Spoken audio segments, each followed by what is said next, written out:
कर्जमाफीच्या संदर्भातला मुद्दा देखील या ठिकाणी आला आणि राज्य सरकारने हे कमिटमेंट केलेलं आहे। हे खरं आहे की आता आपल्यावर जो काही अतिवृष्टीचा ताण आला त्यामुळे थोडंसं बजेट आपलं अडचणीत आहे, या सगळ्या गोष्टी असल्या तरी शेतकऱ्यांना कर्जमाफी द्यायची या संदर्भात आपण निर्णय हा घोषित केलेला आहे। त्या संदर्भात एक समिती आपण तयार केली आहे की कुठल्याही परिस्थितीत कर्जमाफीचा फायदा हा शेतकऱ्याला झाला पाहिजे, तो बँकांना होऊ नये।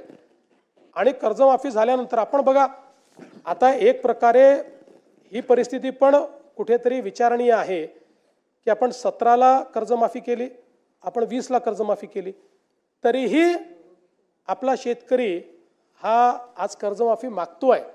याचा अर्थ कुठेतरी आपल्या नियोजनात अडचण आहे, आपल्या कर्जमाफीतही आणि आपल्या एकूण शेतकऱ्याच्या परिस्थितीतही आहे।